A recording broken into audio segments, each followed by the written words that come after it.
Hello everyone, আরেকটি মেলা বাড়িতে চলে আসলাম। এটা ঠিক মেলা না, এটা হচ্ছে সিতাইয়ের কালীঘাটের বিষ্ণু মন্দির।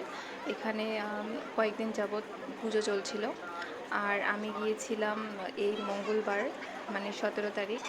তো এই যে ভিতরে, মন্দিরের ভিতরে দেবদেবীর স্থান, আর এখানে সামনে যজ্ঞ হয়। তো পরের দিন ছিল সকালবেলা যজ্ঞ, তো তাই দেখতে আমি গিয়েছিলাম। মিস করবো না জন্য তার আগের দিনে গিয়েছিলাম, সকালবেলা যজ্ঞ হবে। তো এখানে যজ্ঞর ব্যাপারটা হচ্ছে সূর্য থেকে আগুন ধরিয়ে যজ্ঞটা শুরু করা হয় আতশ কাচ দিয়ে। আর নিচে দেখো সবাই ভাগবত গীতা পাঠ, মানে মানে মহারাজ পাঠ করছিল, তো সবাই সেটা শুনছিল। তার জন্য নিচে অনেক লোকের সমাগম হয়েছিল। এই যে লোকে লোক, চারদিকে শুধু লোক আর লোক, এত লোক হয়েছে যে কি বলবো, আমি অবাক হয়ে গিয়েছি। মানে প্রচণ্ড ভিড়, আর খুব গরম ছিল সেদিন। তো তারপর আমরা অল্প একটু গীতা পাঠ শুনে চলে গিয়েছিলাম। আর রাস্তার দুই ধারেই দোকান হয়েছিল। তো এই দোকানগুলো হচ্ছে খাবারের দোকানও ছিল কিছু, কিন্তু একটা জিনিস আমার খুব ভালো লেগেছে, যে এখানে যে খাবারের দোকানগুলো এসেছিল, মোগলাই বলো, মোমো বলো, মোমো আসেনি সরি, চাউমিন, পকোড়া এসবের দোকান। তো এই দোকানগুলো ছিল সবগুলোই নিরামিষ। তো এত ভালো লেগেছে শুনে। তো ওখানকার মানে যে কয়দিন পুজো হয়েছিল ওখানকার সব লোকেরাই নিরামিষ খেয়েছিল। তো দোকানেও সেরকমভাবে বলা হয়েছে যে কোনো আমিষ চলবে না।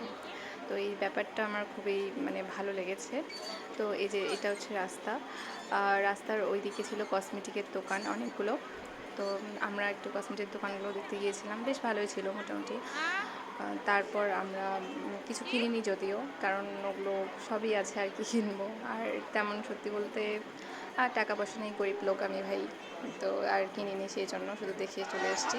আর এটা হচ্ছে সকালবেলা, পরের দিনও ওই যে যজ্ঞ দেখতে সকালবেলায়, তো মিস করতে চাই। এখানে আমরা ফল নিচ্ছিলাম, নারকেল দিব ঠাকুরকে, সেজন্য। তো ওখানে বলা হয়েছিল যে নারকেলের যেন চোখ দেখা যায় না, তো সেই রকম নারকেল কিনতে হবে। তো এই যে আমরা নারকেল কেনা হয়ে গেল। আর এখানে দেখলাম দোকানে একটু জিলিপি ভাজছে, ভালো লাগছিল দেখতে।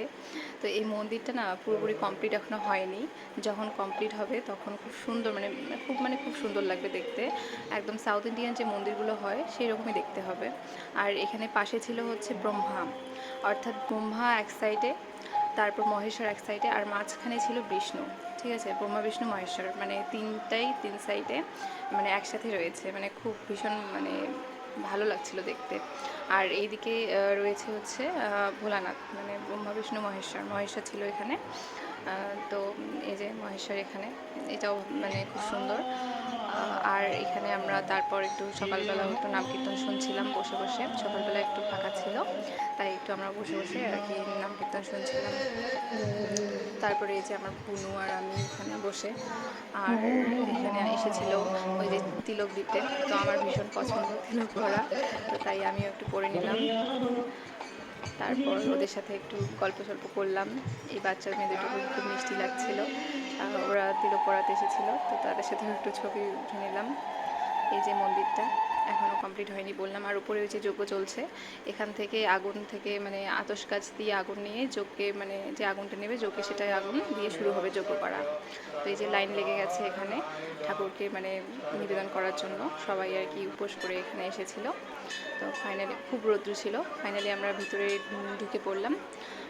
ঢুকে আমাদের দেওয়া শেষ ফল, তারপরে আমরা এখন যাব বাড়িতে। ভীষণ রৌদ্র, থাকা যাচ্ছে না, তাই চলে গেছি বাড়িতে। তো কেমন লাগলো ভিডিওটা জানিও।